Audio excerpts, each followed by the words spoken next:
Pemirsa, sidang Komisi Kode Etik Polri terhadap Barada Richard Eliezer memutuskan bahwa Eliezer dipertahankan sebagai anggota Polri. Eliezer akan dikenakan sanksi demosi selama 1 tahun. Barada Richard Eliezer dipertahankan sebagai anggota Polri.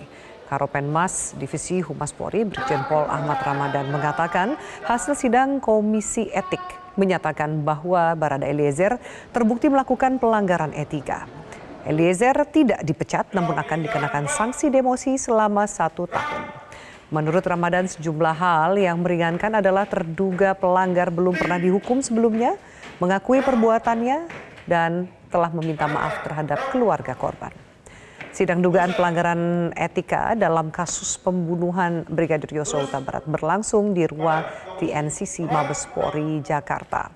Barada Eliezer menggunakan pakaian dinas Yanma Korps Bayangkara. Pimpinan sidang terdiri dari Kombes Pol Sakeus Ginting, Kombes Pol Imam Tobroni, dan Kombes Pol Hengki Wijaya. Sidang juga turut dihadiri sejumlah saksi dan Komisioner Kompolnas Beni Mamoto dan Pungki Darti. Pasal yang dilanggar. Pasal 13 ayat 1 PP nomor 1 tahun 2003 tentang pemberhentian anggota Polri junto pasal 5 ayat 1 huruf O dan atau pasal 6 ayat 2 huruf B dan atau pasal 8 huruf B dan huruf C dan atau pasal 10 ayat 1 huruf F dan atau pasal 10 ayat 1 huruf A angka 5 Perpol nomor 7 tahun 2022 tentang Kode Etik Profesi dan Komisi Kode Etik Polri. Pertimbangan hukum dalam pengambilan putusan sidang KKEP. 1. Terduga pelanggar belum pernah dihukum karena melakukan pelanggaran baik disiplin, kode etik maupun pidana. 2. Terduga pelanggar mengakui kesalahan dan menyesali perbuatan. 3. Terduga pelanggar telah menjadi justice kolaborator atau saksi pelaku yang bekerja sama di mana pelaku yang lainnya dalam persidangan pidana di Pengadilan Negeri Jakarta Selatan berusaha mengaburkan fakta yang sebenarnya dengan berbagai cara merusak, menghilangkan barang bukti, dan memanfaatkan pengaruh kekuasaan. Tetapi justru kejujuran terduga pelanggar dengan berbagai risiko telah turut mengungkap fakta yang sebenarnya terjadi. 4. Terduga pelanggar bersikap sopan dan bekerja sama dengan baik selama di persidangan sehingga sidang berjalan lancar dan terbuka. 5. Terduga pelanggar masih berusia muda, masih berusia 24 tahun, masih berpeluang memiliki masa depan yang baik, apalagi dia sudah menyesali perbuatannya, serta berjanji tidak akan mengulangi perbuatannya di kemudian hari. 6.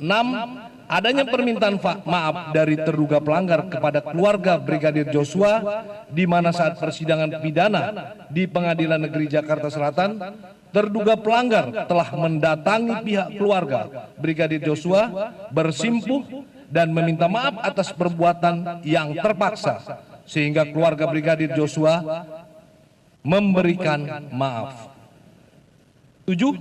Semua tindakan yang dilakukan terduga pelanggar dalam keadaan terpaksa dan karena tidak berani menolak perintah atasan. 8. Terduga pelanggar yang berpangkat Barada atau Tamtama Polri tidak berani menolak perintah menembak Brigadir Joshua dan saudara FS karena selain selaku atasan, jenjang kepangkatan saudara FS dengan terduga pelanggar sangat jauh. 9. Dengan bantuan terduga pelanggar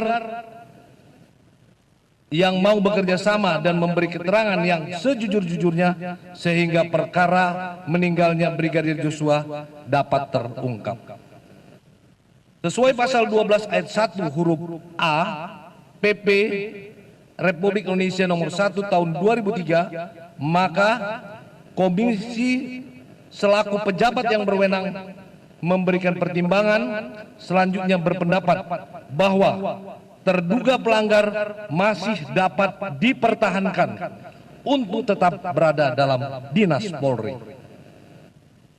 Putusan sidang KKEP. A. Sanksi bersifat etika, yaitu perilaku pelanggar dinyatakan sebagai perbuatan tercela. B.